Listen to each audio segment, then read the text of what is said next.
Recording live from Glory Hole Studios in Chicago and beyond. This is Cognitive Dissonance. Every episode we blast anyone who gets in our way. We bring critical thinking, skepticism, and irreverence to any topic that makes the news, makes it big, or makes us mad. It's skeptical, it's political, and there is no welcome mat. This is episode 655. 655, baby. Cognitive Dissonance. And when you hear this, guys, the midterms will be over. Yeah. The damage will... Some could argue, Tom, the midterms are already over. Some may argue that the midterms are over before they began. I, Cecil, remain ever the... No, I've not been an optimist now for at least 5 years. It's been a while since you've been an optimist. You used to be. I used to be such an optimist, man. 6 years. I feel like that's been bled the fuck out of me. Really, genuinely. Yeah. You were on that machine from Princess Bride and they sucked the optimism right out of you. They just fucking sucked it right out of you, dude. Oh my God. It's like if you eat nothing but fucking cynicism berries for 6 years. Dude, and what are you supposed to do? But you didn't just eat them. Like, you put them in like the mortar and pestle. Like, you ground them down, and then you like I'm fucking mainlining that shit. You distilled them, and then you posted it on Facebook.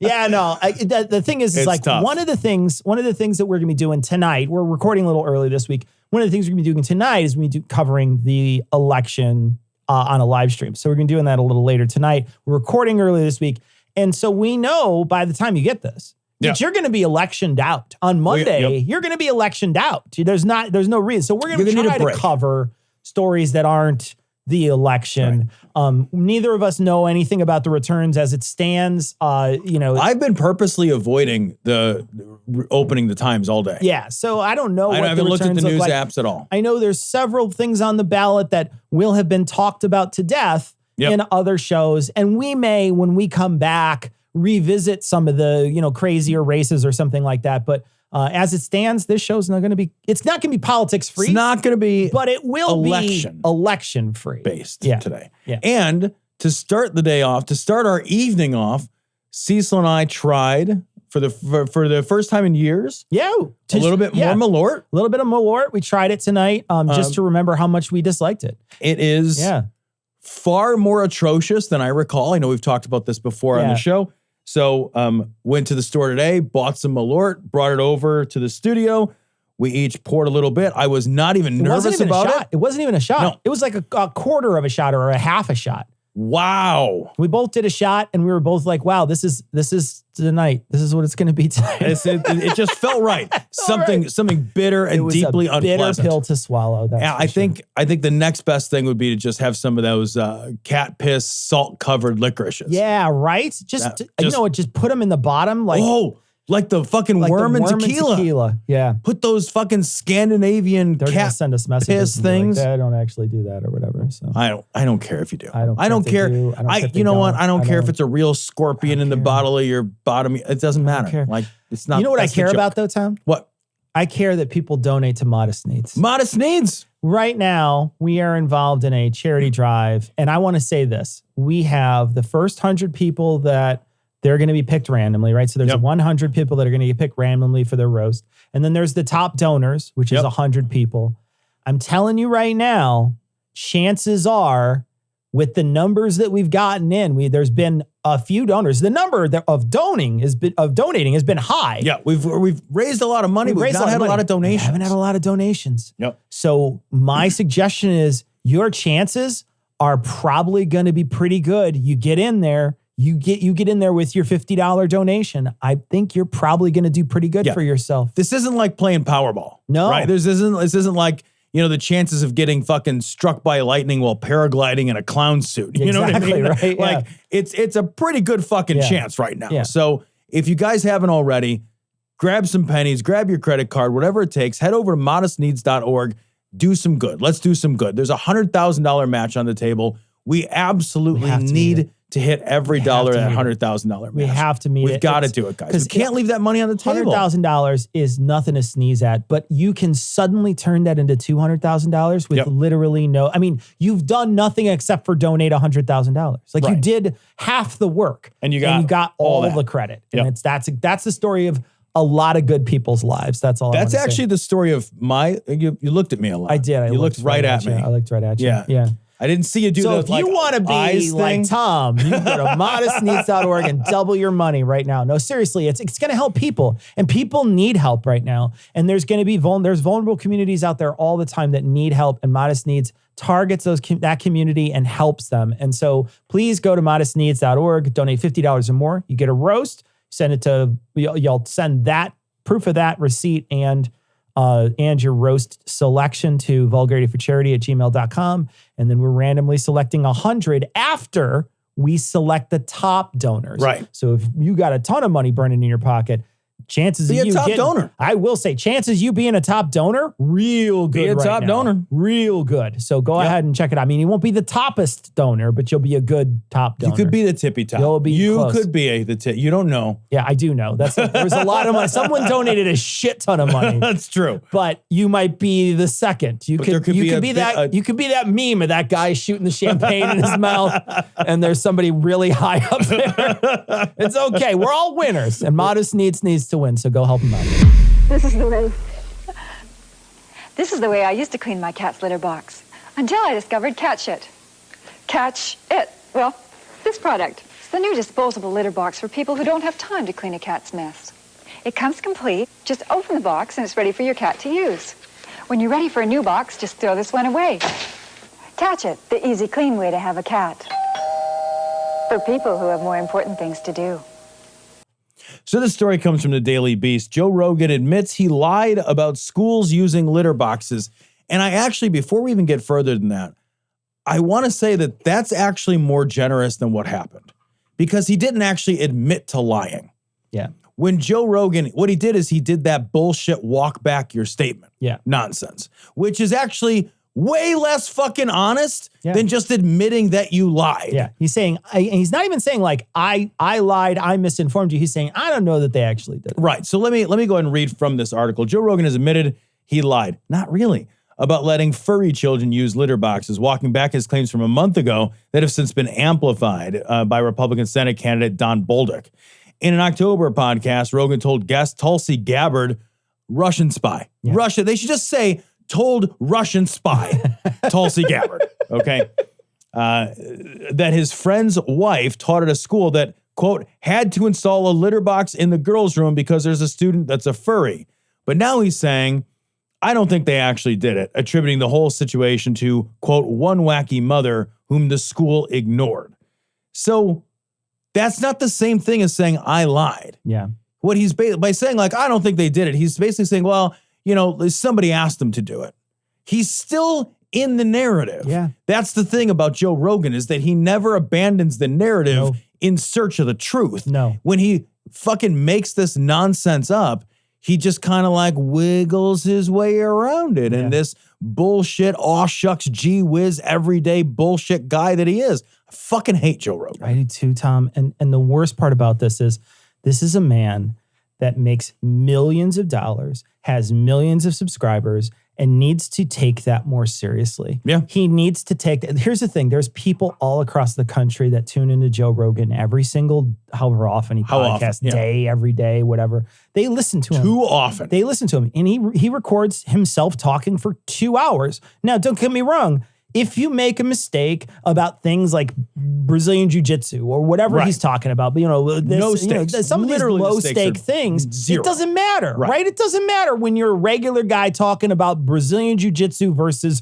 wrestling or something. That doesn't matter. You know, and most of it's opinion anyway. But when he starts getting into things that can affect elections, when he starts getting into things that can affect public health, he needs to hire people that fact check what he has to say. He can't just put this out into the world. Right. You're $1 million organization. Your spread, you have more reach than most news stations nowadays. You can't just let that go out into the ether and be like, well, I'm just a regular dude, man. I'm just a regular. You're not a regular guy. You're getting paid way more than pretty much any broadcaster in media today. Yeah, I don't understand the stupidity, just genuinely, the abject fucking stupidity of people who believe he's an everyman. Right. Nobody who is a fucking 3-figure millionaire is a fucking everyman. Yeah. He's a fucking millionaire. Yeah. You're listening to another fucking coddled motherfucking millionaire. Just because the guy like knows how to throw hands doesn't mean shit about whether or not he's an everyday aw shucks blue collar Joe like you. He's not. He's a fucking multi-millionaire. Yeah. And when he says shit like, my friend's wife taught at a school, what he's saying, first of all, you should always look askance. Always look askance at fucking 3 steps removed Kevin Bacon stories, right? I had a buddy once who knew a guy that one time worked with someone that read a book about, get the fuck out of here. Ends in a punchline, disregard it. It's nonsense. Right? Because it could be a funny joke or a funny story. But other than that, if you're talking about fucking something factual, holy shit, what happened in your life that makes you believe that? Also, I want to point out the kind of possible subtle misogyny in that sentence, right? So I was just thinking, just as I was thinking about this right now, Cecil, if Sarah told me something and I were relaying something Sarah told me, I would never say my friend's wife. I would say my friend. Yeah. Right? Because Sarah's my friend. I've known her for 25 fucking years. Right. She is not somebody who is... Before you knew me. Right. Yeah, that's right. I had a class with her. So like, I would not relay that story like necessarily through the veil of you. But I'm just pointing that piece out. But you know, even if this were true, if in order for this to be true, you couldn't get this wrong. That's why you know he's lying, right? So let's play it out again. Like if it was Sarah who told me that story, Sarah either told me that story or she didn't tell me that story. That's it. It's binary. There's no way to come back on this later and say, oh, well, you know, maybe it didn't happen.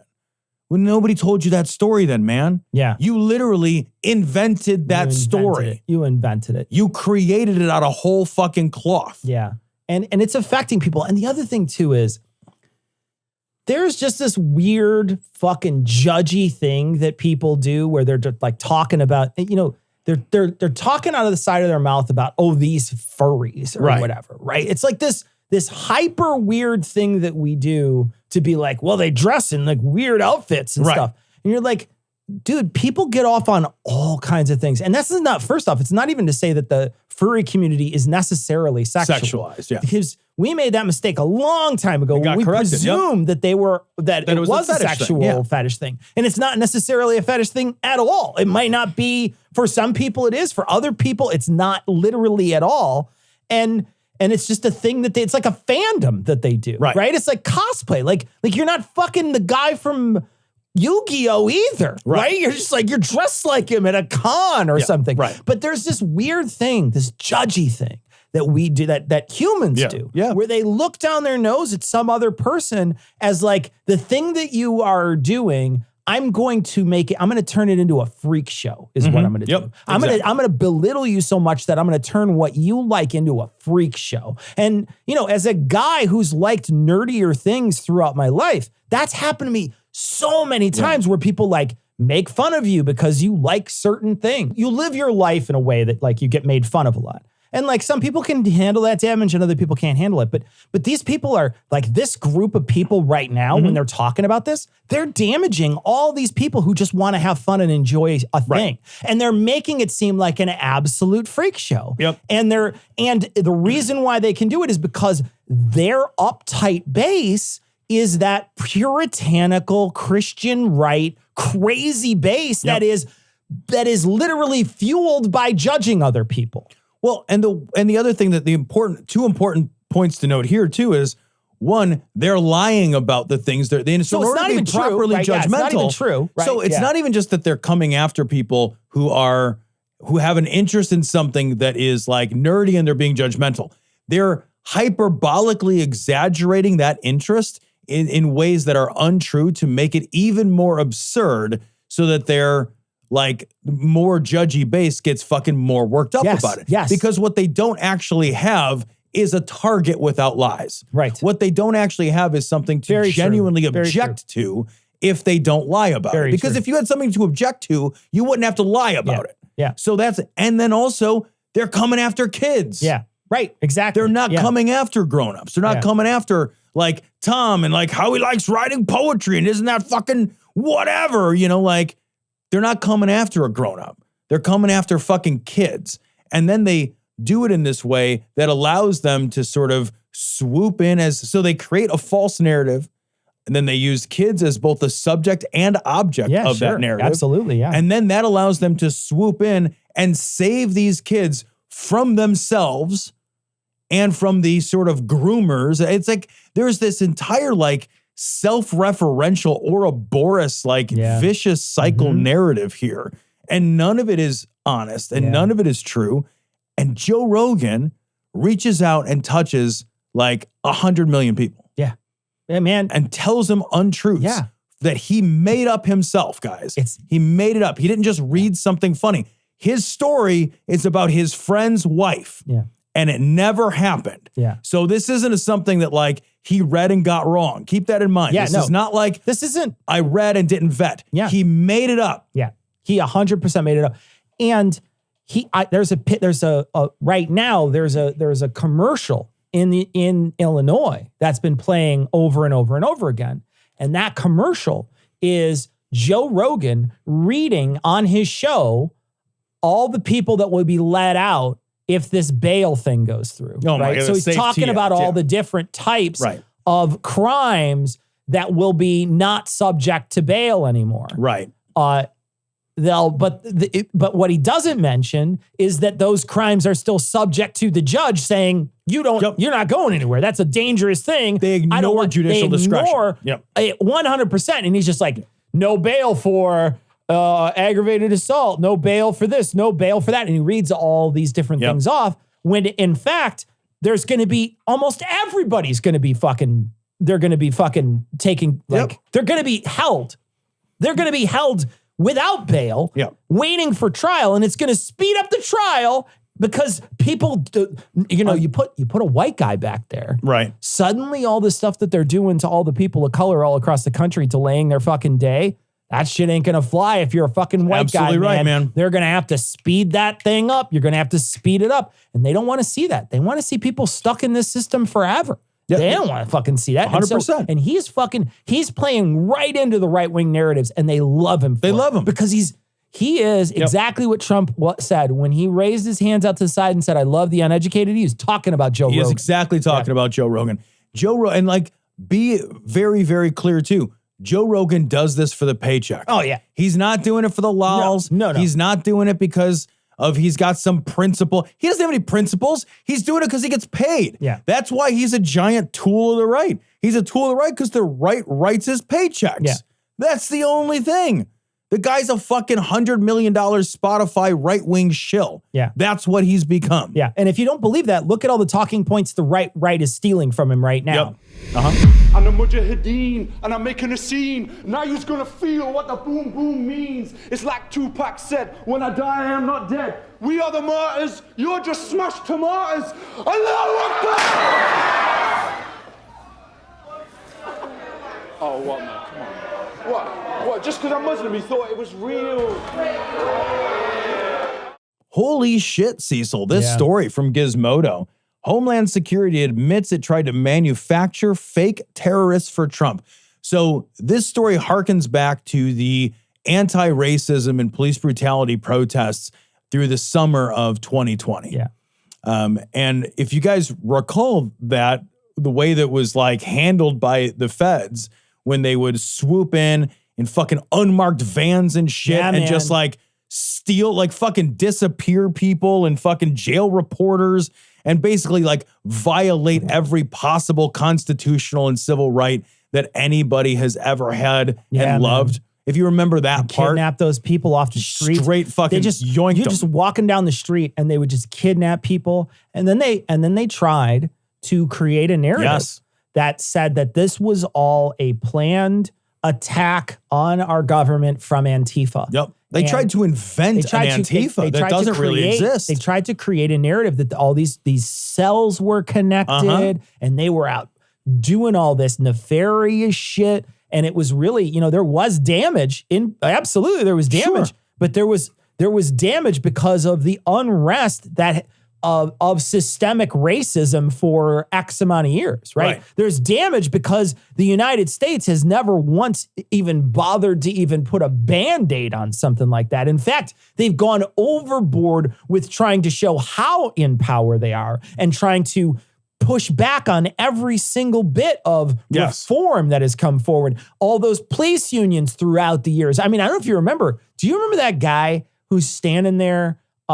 He's one of the guys from the police union. And there's a great video that someone has spliced of him at talking, and the people, they're beating the shit out of people in the street. And he's basically like, you need to respect us. You got to, you remember this guy? He's yelling. He's like, you got to respect, we put on a badge every day. You got to respect us. And he's like this, he's like 100% a mob boss, right? Yeah. Like he's 100% a mob boss. He is, yeah. And that's been the police in this country for as long as our lifetimes have been, and as long as our parents' lifetimes have been. So the idea that, you create this pressurized situation and shit explodes, you should not be surprised. But then to go out of your way and to try to direct, your fucking Homeland Security to create a villain out of this that you can then go attack and point to the left and say, look at how bad all of those people are. That's fucking terrifying. It is. Man. It is such an egregious abuse. Yes. It is of power. It is such a to rather than to be led by the facts, rather than to say, all right, there is this event and it's occurring and what's causing it and who are the actors and what is motivating them. That is something where you'd say, okay, I want to understand the situation better, and that way we can stem the fire where it begins, right at the base. Instead, it's like, all right, well, I want this to be Antifa. Yeah, I want this to be Antifa, and it's not. Find a way to make it Antifa. Make it Antifa. Yeah, go out and find, because he needed a boogie. Like Trump needed, what Trump needed, and thank God he didn't get his 9/11 moment. If Trump had gotten his 9/11 moment, George W. Bush was a fucking train wreck disaster of a president. He was horrible. He was just by all objective measures, terrible. 9/11 happened and he was worshipped as the leader in charge during a moment of crisis. The nation rallies around a leader at a moment where they can identify a clear and present villain. And I think Trump very astutely recognized that if he had a clear and present villain, because think about the number of villains he's tried to sell. He tried to sell, what was it, MS-13? Yeah, when he first started, it was immigrants, and then specifically immigrants gang members. Right, yeah. but he very specifically named a specific Salvadoran gang, MS-13, and tried to paint this picture of this very specific, I think he kept trying to create a very specific penguin to his Batman in order for, all of the citizens to rally around the same way that he saw everybody rally around W. W didn't deserve that second shot at the presidency at all. No. He only got it because after 9/11, everybody rallied around their leader. Yeah, the country was in a disastrous state downward spiral when he left. A disastrous state. He did a terrible job. People forget how bad Republicans are at governments. They forget. Horrible. They think, it can't get any worse. And then a Republican gets in here what the fuck were we thinking? Yep. Yeah, and that's happened multiple times. This is it's also when we talk about the amount of money that you're wasting when you do something. Oh my like God. this. Think of how much money you had to pay to mobilize these people, to get them to where you need them to be, and then to try to create this narrative through their actions, because this is not something that's some sort of dossier in the background, hidden somewhere in some, top secret. This is action on U.S. soil to attack U.S. citizens. Mm-hmm. This is what the fuck? This is what the fuck level. It is. And the idea that Trump was involved in this, and then also the January 6th, what he wanted to do with January 6th, it's I can't believe that guy's going to have another shot at possibly running. And, watch this space, because they're saying now that right after the midterms is when he's going to announce. Yeah. This feels exactly, so sicking Homeland Security on people in order to create this narrative that was never true feels like go find me 11,725 really votes. is, man. That's his whole presidency. Right. His whole presidency. Go find me evidence. Yeah. So think about all the leads that are nothing that get chased down, all the time and energy spent by Homeland Security doing literally nothing of value. Nothing at all. It's finding phantom votes. It's finding boogeymen in closets that aren't even there. It's looking under beds for fucking monsters where there be no fucking monsters. Yeah. And like, we're just lucky. I think we're just so lucky for so many reasons that there wasn't another monster that we weren't looking for that attacked at the right time or the wrong time. I don't think he'd been good at it though. Like, I really feel like he would have fucked it up because he was always trying to find, like you say, like he would have the answer and he would tell people, find me the way to get to that answer. You know what I mean? Like, find me that avenue. But he had it laid in his lap with the pandemic and he fucked it up. He fucked it up so bad. That could have been his 9/11. 100% the pandemic could have been it. It could have been exactly right. And if you would, and if he'd have been even if he would have just had a competent Secretary of State or something at the time, he could have feasibly turned that into his 9/11 moment. I could unite the people. Yep. He could have been FDR, lied man. For 6 months, Tom, about how he was trying to bring America together and we was just trying to get these vaccines out and I just want to try to save lives. And all he had to do was just not make it about himself. That's exactly right. 5 months. You're 5. Right. I mean, we're not even talking like a whole year. No, you couldn't be more right. 5 months. You couldn't be more right. He could have won way more votes when it came into the midterms or the election. You could not be. Yeah, he got handed. This is a fucked up thing to say, but you guys all understand politically, the pandemic should have been the greatest gift he could have received. Sure, he could have. It would have been his ticket, right? He had his ticket in his hand. Yep. The pandemic is a way to show people that you are that leader that can handle this problem. And this problem is not going away after Election Day. Right. It's not that it's just going to go away, but think about how he talked about it. Think about how many times he talked about himself at those press conferences. Always, only himself. I'm sure he had smart people behind him because those daily press conferences would have been a really good boon for him. Yep. And he could have really, but do you remember after like the third day, people stopped watching him? Because he was just, he just was all over the place and he's talking about, talking about himself and talking about his enemies and how aggrieved he is and all this crazy shit. He could have easily turned that around. Yep. I mean, if he would have had anybody competent in his cabinet, he could have turned it. I take that back.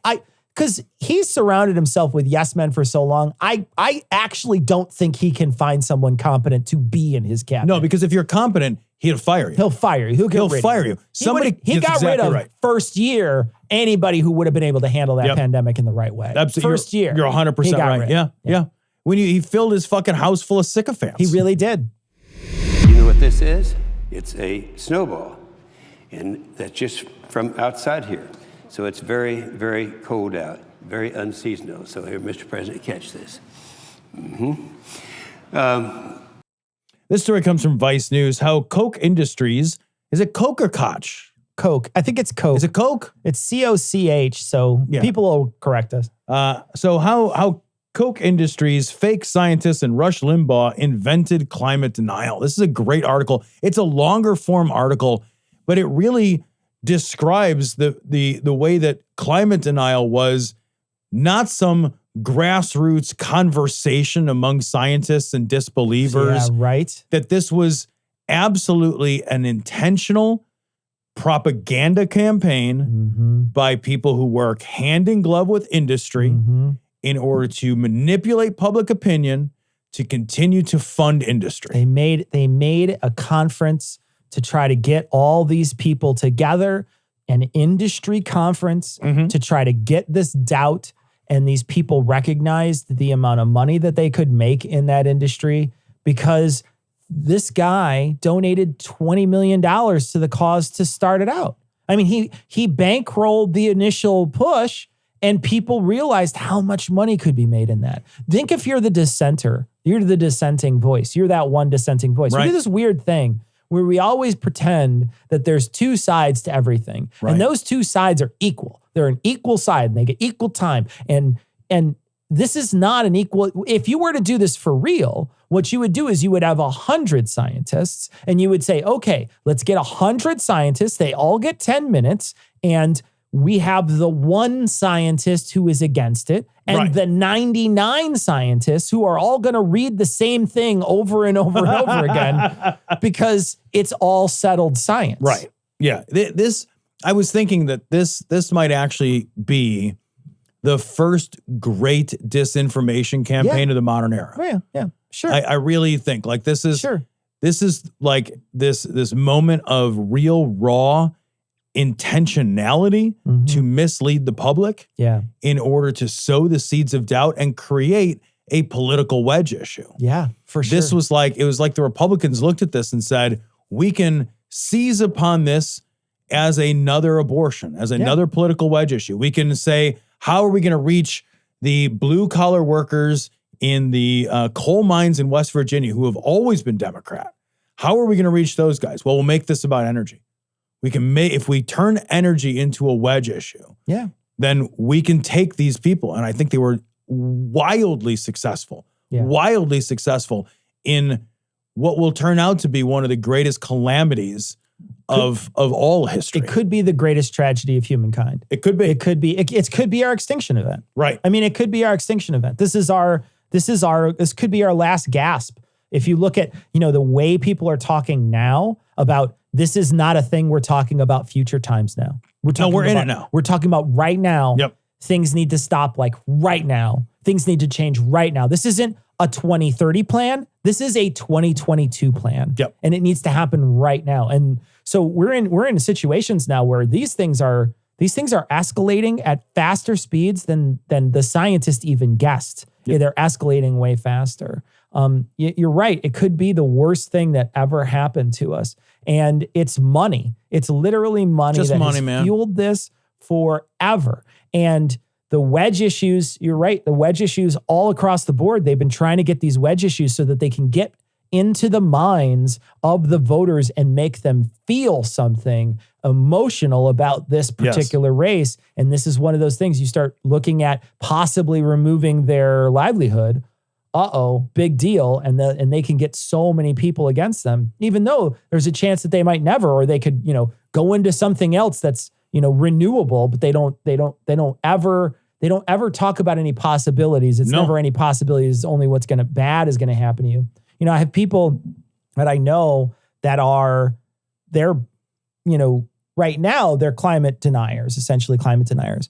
But a long time ago, when that movie that Gore put out, An Inconvenient Truth. Yeah.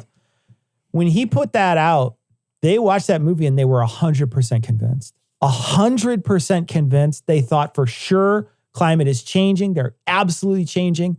And for a couple years, they were very conscious about that. And they're the Republicans in my life. So they're Republicans I know.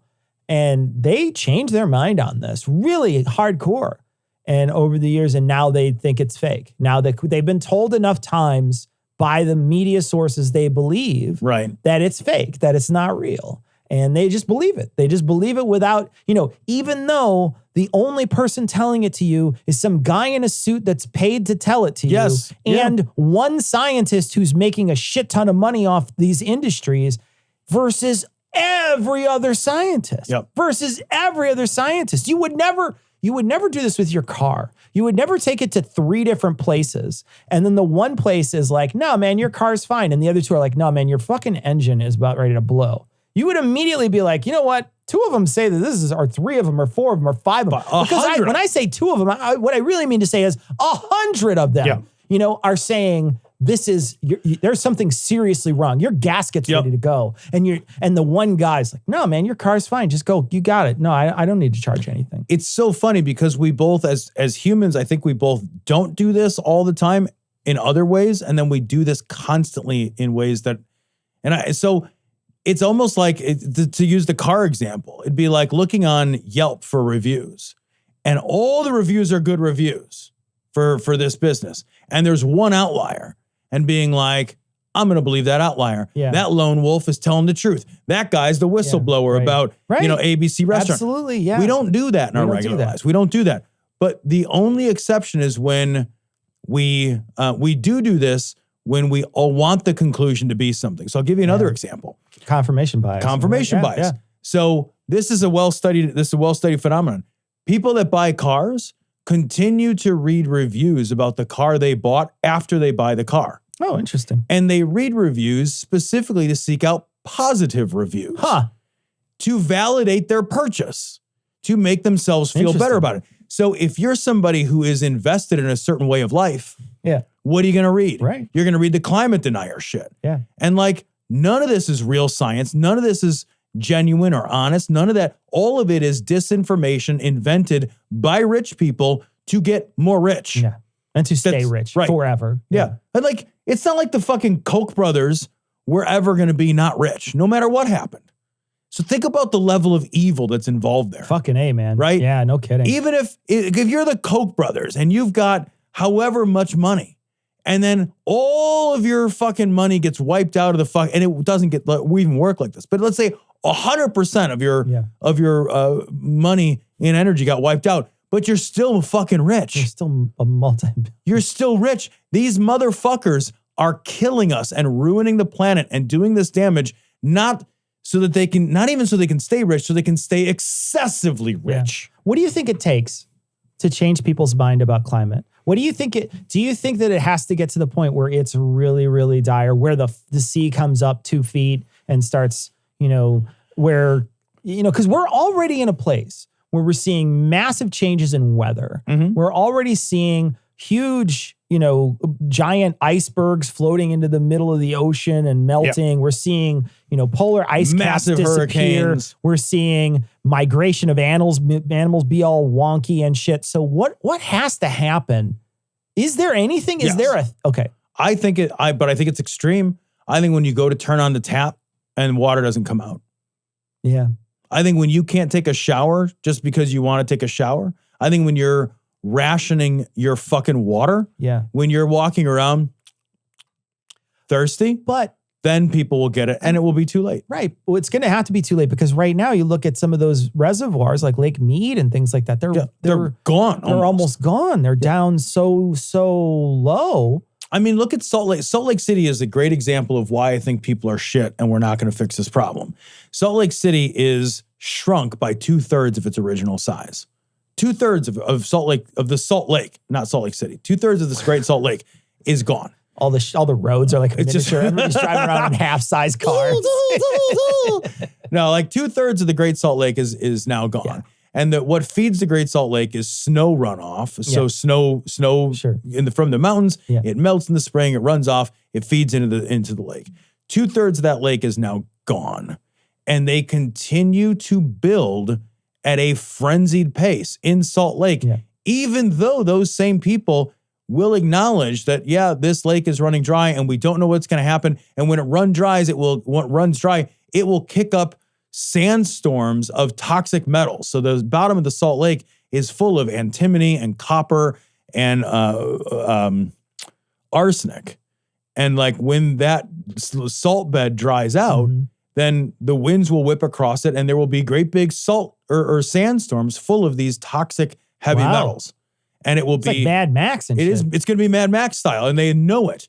They know it. They know it. They're still building. And they're still building. I will point out that they did pray about it though, Tom. They did, you're right. I feel stupid. I didn't want to bring it up and make you feel silly. So when I said they did nothing, but I forgot about that. I did want to mention with my very, very easy sarcasm that they did pray about it. They did. They prayed. Yeah. That's what you got to do just to make it today. The guy just like, everybody, I don't care what fucking faith you are, join hands with every fucking believer out there and just you want to grit your teeth and furrow your brow and just like squeeze organs that don't exist and pray as hard as you can. That's so just good. Clench your fucking third eye, balance your chakras. Let me tell you something. You better buy a timeshare somewhere else. Sucking on a turkey. Ian, what are you doing? Gary, there are no Thanksgiving songs. Like, what do you mean? Look, I've been trying to figure out a good Thanksgiving song that I can parody, but none of it's working. Okay, look what I have. Okay.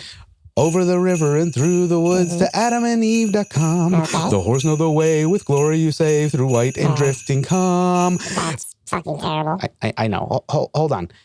Use code GLORY for savings, especially for playthings. Oh, make your balls ring a ding-a-ling-ling. Hooray for Thanksgiving Day. Horrible. Truly horrible. Really? There's nothing there? No.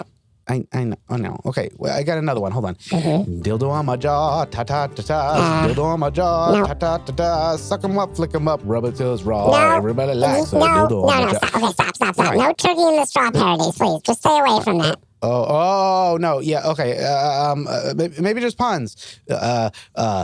If you want to be turf fucking, then get stuffed over at adamandeve.com. Why not go in for an extra slice of pumpkin pie? Then use code GLORY and get 50% off almost any one item at adamandeve.com. You want 3 gifts for a happy Spanksgiving? Yes, I reused it. Well, then use code GLORY at adamandeve.com and get 1, 2, 3 free bonus sexy gifts. You'll be screaming, fry my Brussels sprouts and give me your cranberry sauce. Jesus, I'm never eating again. Oh, you want flavor? How about 6 free pumpkin spicy movies? Like this one, help stepbrother, I'm stuck in the turkey. Ooh, that popped my thermometer. And don't forget to also get another slice of pecan, I see your dick. Pie. By that I mean free shipping. This is a special offer for our listeners that want to ladle their hot gravy on someone's mashed potatoes. That doesn't really... Okay.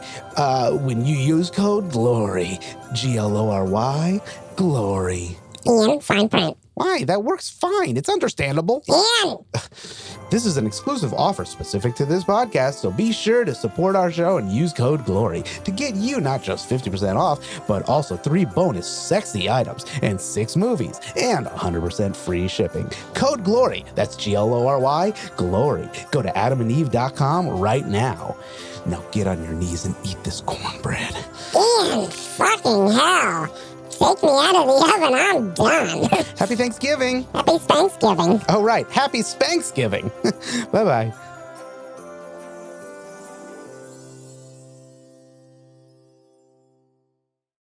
Hello, everyone. First, breasts. And second, come.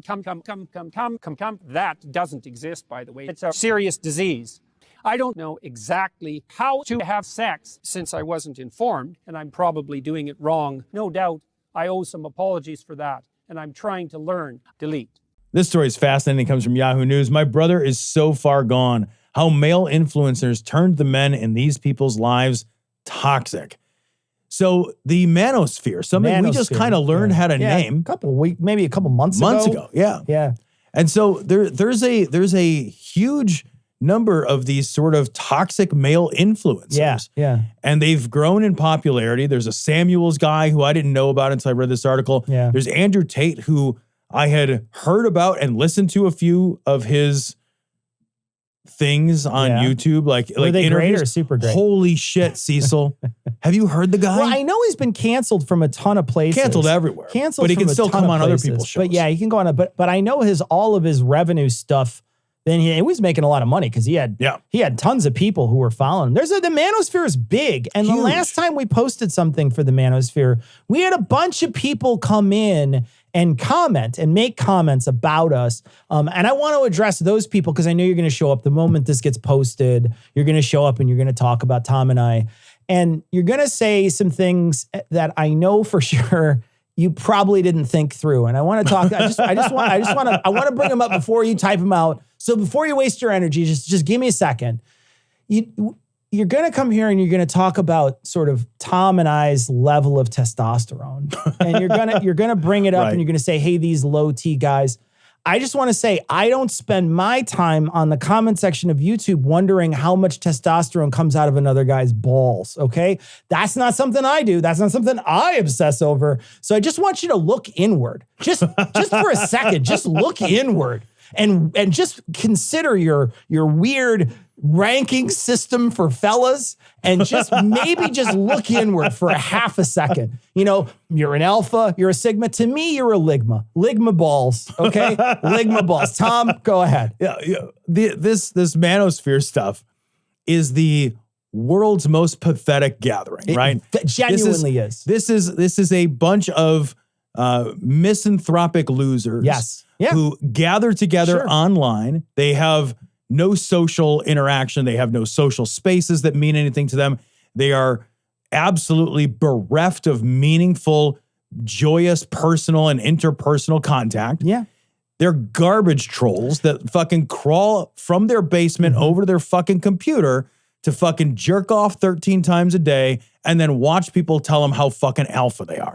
That's the manosphere. And it is these people probably could do very well in the world if they weren't tuned up by these awful human beings telling them that they deserve this sort of life and that they're, you know, they're the alpha and teaching them how to be an alpha. I don't even know what the fuck that means. Because it means nothing. It means nothing. It's invented. What it is, it's a way to gibberish. get those idiots to give you money. That's what it is. It's a fucking con, man. And they've been conning you people for so fucking long. And you just like, you just believe it. Just outward believe it. And there's even groups out there where they started these groups where they're trying, these people are like, we found out about it in a book we read recently. There's these groups out there where they've been conned so bad from the manosphere that they've started like quasi anti-manosphere groups because they've been conned so bad and out of so much money by these dudes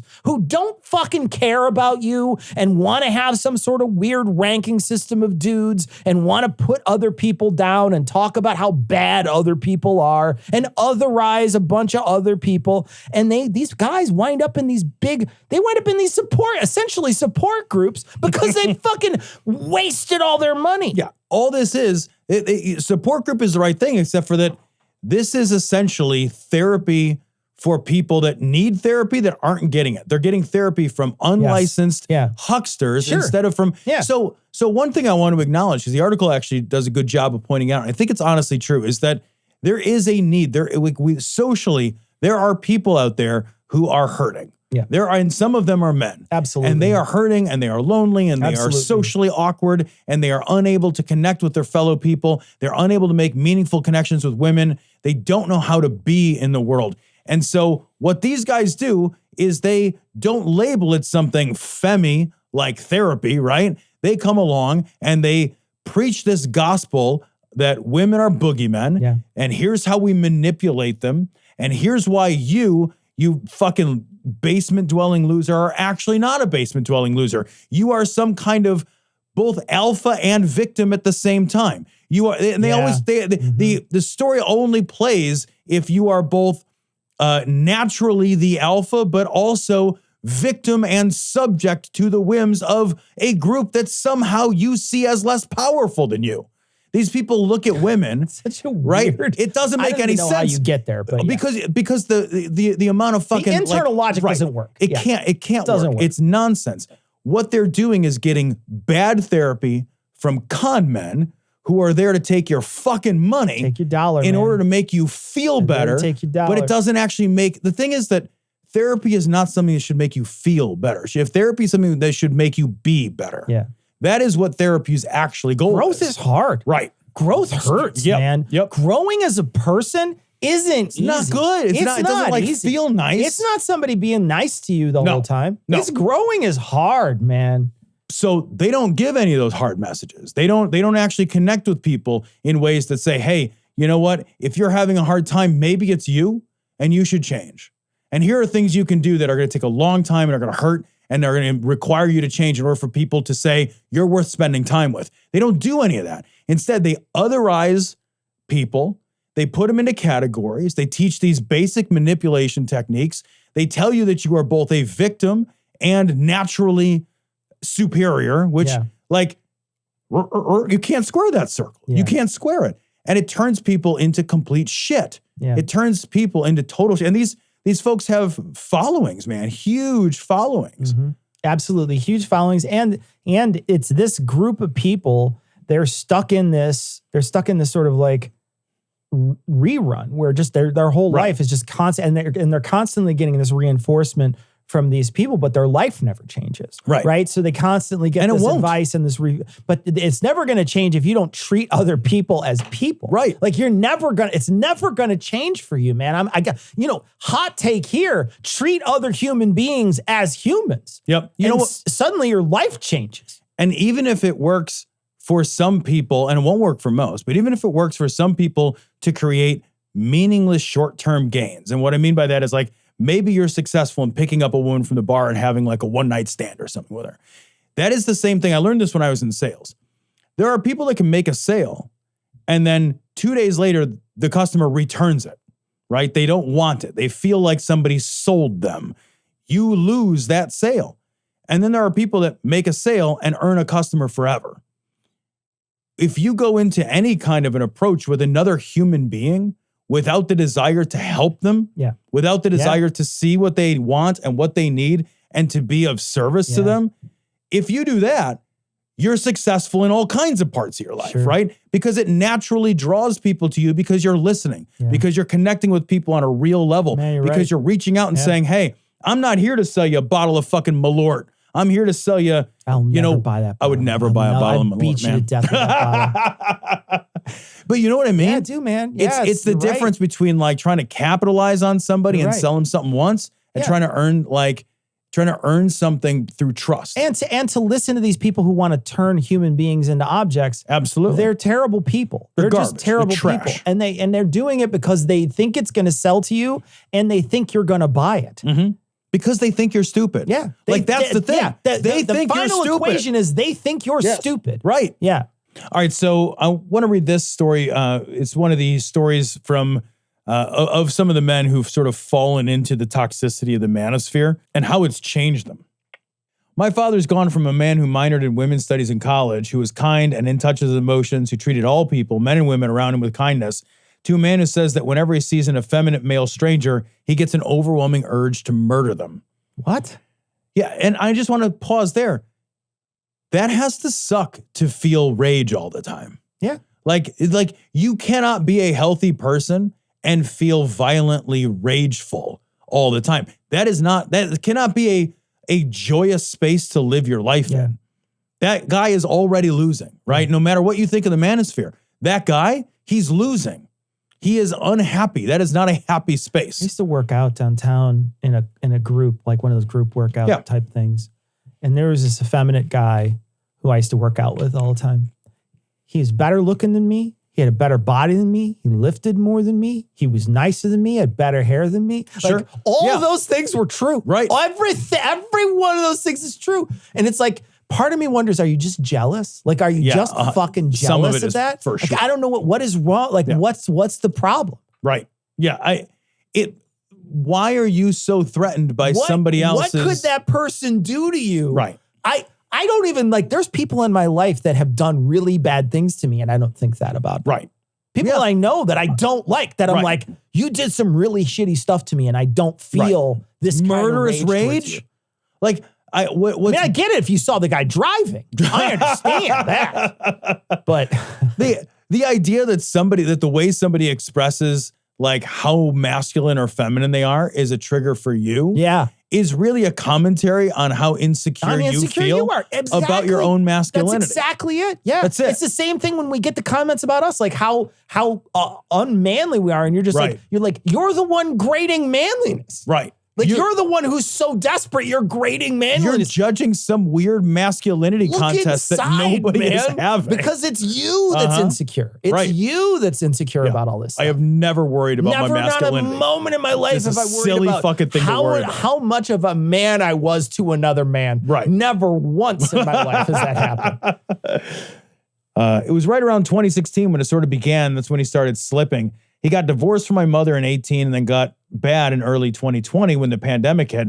It's been incredibly damaging for my queer younger brother who lives with him. See, that's what it is. Nightmare. That's what it is, though. He's upset about this particular thing in his life, and it makes him raging mad, and that's why he's raging mad against other just random people. Because again, it's externalized. Yeah, he's just And again, what could fix this? Therapy. Yeah. Therapy could 100% fix this. Guy goes in, I'm so mad at my son because he's gay and it makes me crazy. And then they go, well, let's pick that apart. Right. Why? And then they suddenly have a deep, hard conversation about yourself and about your history and about your past and about all the things that make you super mad. And then maybe you get better from it. Right. Maybe you reflect for 2 minutes. It literally can be fixed with fucking therapy. Yeah, and you only have two options, right? So you can either live in a world where nobody is effeminate. That's not going to happen. Or change yourself. Or you got two options, man. Well, You're absolutely right. Because you got two options. Your one is not going to happen. You're not going to wake up and all the people that you find distasteful for whatever weird, unfair reasons, you're never going to wake up and be like, all the distasteful people are gone. So throw that away. So you're either actually going to live in rage all the time and just be mad and die young and have a fucking heart attack. Sure, yeah. So like, I'm going to coronary myself. Or you just fucking fix your shit, man. Yourself, man. You fix yourself. Just fix it. Just you be like, recognize there's something wrong with the nugget. Right. And you got to get it fixed. You got to talk to somebody. the fuck, man? He loves podcasts. He listens to a lot of podcasts, all far right, all the time, for like 13 to 14 hours a day. He's a massive fan of Joe Rogan. I know he's listening to Andrew Tate. He's just sort of gone off the deep end within the last year. His spiral has reached its climax. Part of the toxic masculinity that my dad exhibits has been homophobia. He forces my brother to listen to all of his homophobic, anti-gay, anti-women podcasts every day and then quizzes him on it and told my brother he's never going to amount to anything and a queer man isn't a real man. I wish he could just tell him that I love him and I want the real him back, but if he continues down this path, I'm not sure how long I'm going to be able to maintain a relationship with him or how long he's going to maintain any relationships for that matter. It's getting to the point where he's about to lose his whole family. And he will. And he will. Yeah. He will lose his whole family. You know, you have nothing but loss in your future if that's what you do. Absolutely. You have nothing but loss if you won't fix yourself. Yep. Nothing but loss. And you'll deserve it. Yeah. And like, to be clear, if you don't do the work and you externalize all of your rage onto other people, if you're willing to hurt other people because you hurt, then you deserve that. They are loneliness. right in leaving you behind. Yes. They are right in not putting themselves in that position. You have earned that. Yeah, you earned it. You earned it. But also because these sketchy-ass oil companies, which are basically like legal cartels, are intentionally limiting the supply of gas because they know the demand is so freaking high that if their supply is freaking low, then they could just jack up the prices, dude. Yeah. Whoa. And they know that we are slowly becoming less and less dependent on freaking fossil fuels. Manipulative-ass bitches, dude. This story comes from Common Dreams. House analysis confirms corporations use cover of inflation to raise prices excessively. Yeah, man. So part of what's going on, as we all eat the shit of inflation, and as we all eat the shit of the solution to inflation, right? So just a little background. As inflation has continued to climb, it's still above 8%. The big tool in the Federal Reserve's toolbox is to raise interest rates. That's the interest rate they raise is the rate that banks borrow money at overnight. So they raise the overnight rate of borrowing. When they do that, the rate that consumers pay increases, generally speaking. It's a little oversimplification. Generally speaking, the rate that consumers pay increases, which means your credit cards get more expensive, car loans, home loans get more expensive. The reason they do that is to slow down the amount of spending to reduce the demand side of the equation in order to bring inflation down. That is the big tool that the Federal Reserve has in the toolbox. So the reason that interest rates have gone up, the reason that, buying a house now is a 7.2% interest rate instead of a 3.25% interest rate, which is what it was in March. The reason that buying a car just got more expensive, the reason that your credit card bills all just went up over the course is because that's the tool the Federal Reserve has to hit the brakes on the economy to reduce the demand side of a supply-demand equation, right? Man. That sounds great until you look behind what's happening. What's happening here is not primarily a supply-demand problem. What's actually happening in the background is that corporations are raising prices to achieve higher than ever margins. So it's not that the prices have gone up and their expenses have gone up. If the prices went up and their expenses have gone up, then their margins would stay the same. Yeah. Then that's like inflation across the board. Right. Everybody. So if it costs fucking Ford $20,000 to make a car, and they sell it for $30,000, they have a $10,000 profit. If they sell that car, if it costs them $25,000 to make that car because of inflation, and then they sell that car for $35,000, well, the same margin, right? Yeah. So they make the same. And I'm talking about margin in total dollars, not percentage dollars. Please don't email me that. Send Tom a message and let him know exactly what that number is. Fuck you guys. Let him know what that number is. But what's really happening is it now costs them $25,000 to make that car, and they're selling it for $55,000. 55. And they're pocketing the difference and blaming it on a supply-demand problem, which it is not a supply-demand problem. Yeah. Man, we've known this forever, that big business and business in this country, especially business that can manipulate like this and hide behind this, they're bastards. They're bastards. Absolute and they're out bastards. for money. And we, with the amount of money that we have invested in the stock market and in quarterly gains, we have created this monster that needs to have these high yields every single quarter. Every quarter's got to be better than the last quarter. Yep. It's projecting up. It's that exponential going up, that peak. It's got to stop eventually. It's got to stop. You've got to start looking at your business as a more sustainable business rather than a business that's just like, we just got to keep going. Because eventually you can't do that. You just can't get to always infinite growth. That doesn't work. Right. Okay.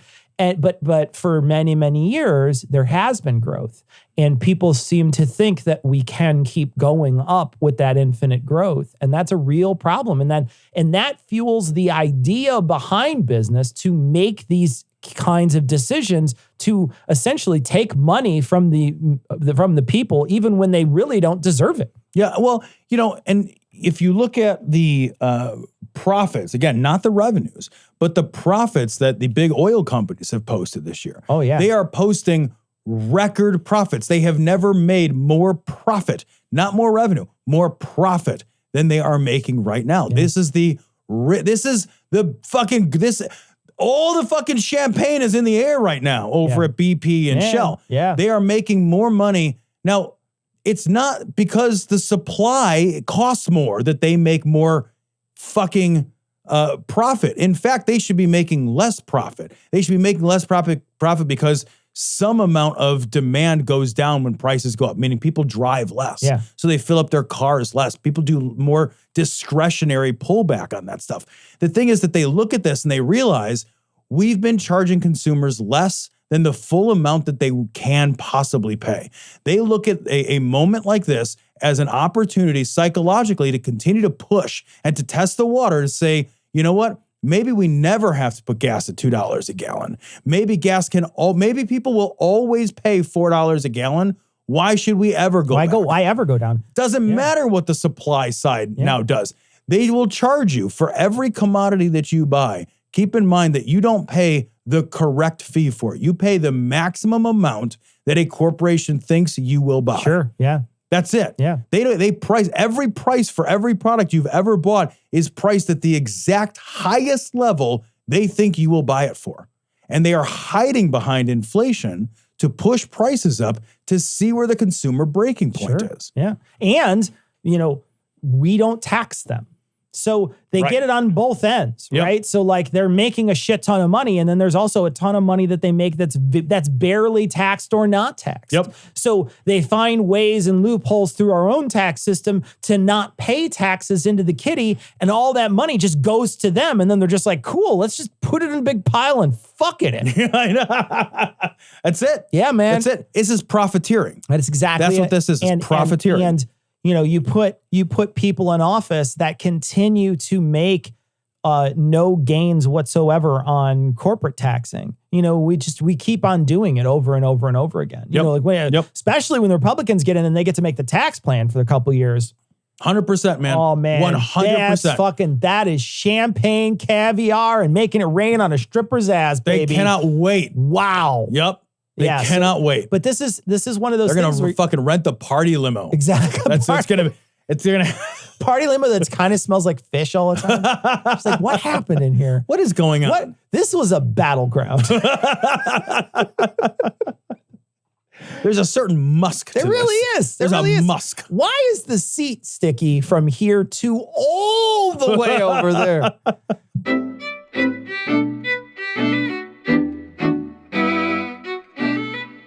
So we are going to wrap it up this week. We are going to be doing a live stream. Hey, you can catch us being depressed probably if you want to go check out that we won't be depressed. That YouTube from last week. We're going to do a 2-hour live stream, hoping Thomas Smith from Serious Inquiries Only and Opening Arguments and Dear Old Dads can join us for an hour or half an hour or something.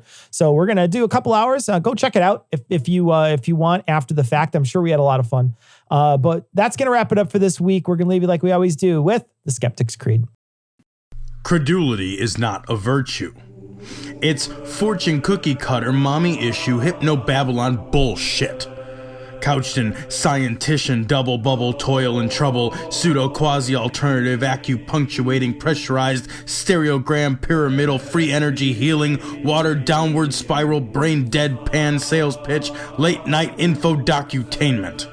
Leo, Pisces, cancer cures, detox, reflex, foot massage, death in towers, tarot cards, psychic healing, crystal balls, Bigfoot, Yeti, aliens, churches, mosques and synagogues, temples, dragons, giant worms, Atlantis, dolphins, truthers, birthers, witches, wizards, vaccine nuts, shaman healers, evangelists, conspiracy, doublespeak, stigmata, nonsense. Expose your sides.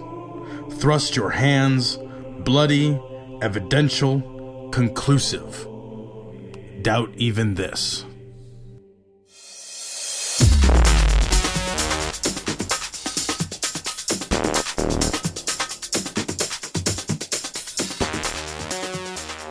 The opinions and information provided on this podcast are intended for entertainment purposes only. All opinions are solely that of Glory Hole Studios, LLC. Cognitive Dissonance makes no representations as to accuracy, completeness, currentness, suitability, or validity of any information, and will not be liable for any errors, damages, or butthurt arising from consumption. All information is provided on an as-is basis. No refunds. Produced in association with the local Dairy Council and viewers like you.